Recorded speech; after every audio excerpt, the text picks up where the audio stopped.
Joining me now from Atlanta, Georgia, for more on this is Patrick Mueller. He's the president at Bella Advisors. Great to have you with us. No, great to be with you, Allison.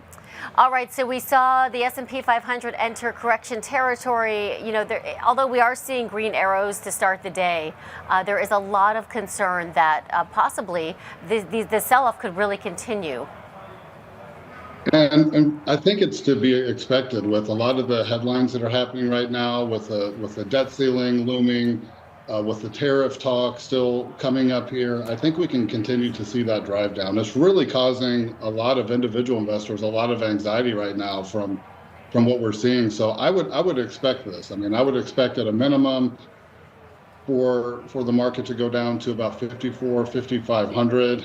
And I mean, we could even end up seeing a bigger pullback. We end up seeing it come down to about 4,500 if we see a deeper correction here as we start moving forward until we start getting through a lot of this tariff stuff. And it's kind of like, I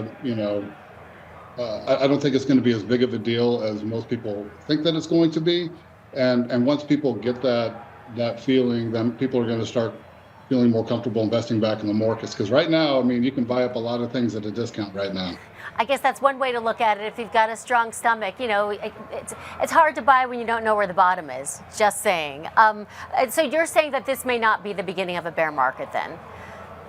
I mean, I think it very well could be for just a little bit. I think it's going to be a short turnaround. I mean, we had, Trump was in office for 4 years, previously, and the economy was really good, and there was a lot of good things. So a lot of things that are happening right now, it's kind of like ripping the Band-Aid off, where a lot of things have just been, Band-Aids have been put on everything for such a long period of time. So now that this administration is coming in, starting to rip the Band-Aids off, the markets don't like it.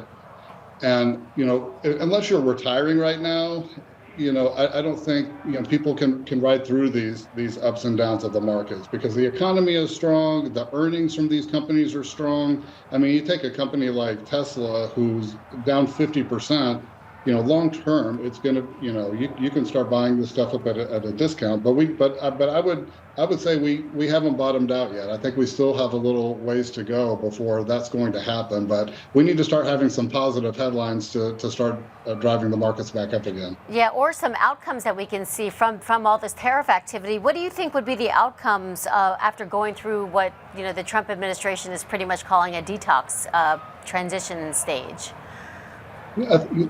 And we had the big tariffs that were put on China during Trump's first administration, and we don't hear a lot of the praise that came from that and the money that's been coming in from that. And I think that when it comes to these tariffs and detoxing, I mean, we need it. Our country has been bloated for years, right? And it's time we've been obese, and it's time to start going on a diet. And there's no easy way to do it. Because a lot of the stuff that's happening, there's no easy way to do it. But the good thing about this administration is they're pretty much telling you what's going to happen. I mean, they want to lower regulation, more pro-energy, more fair trade. So I think long term, I think it's going to be great. I think it's going to do just fine. But we're definitely going to go through some turbulent times where this year, with everything that's happening, it's been like a fire hose of information. It's going to be like being in a 12-round fight this year, where we're going to get beat up, but throughout the rest of the year, I think we're going to end up positive by the end of the year. All right, so we have the Fed meeting next week. There's a lot of expectation that the Fed will just pause, but do you feel that the Fed should be actually doing something, should be cutting? There's just a lot of talk about the Fed still being behind the curve on this. The Fed is typically always behind the curve, unfortunately, when it comes to a lot of this, and it's what drives a lot of this. So with the Fed, I think we can expect what we've been hearing, which is we probably won't start seeing any rate cuts, I would bet, until the latter part of this year. And I don't expect the treasuries to drop below 4% this year, so they're going to be slow rolling it. But the good news is that we're starting to see gas prices come down, the price of eggs coming down.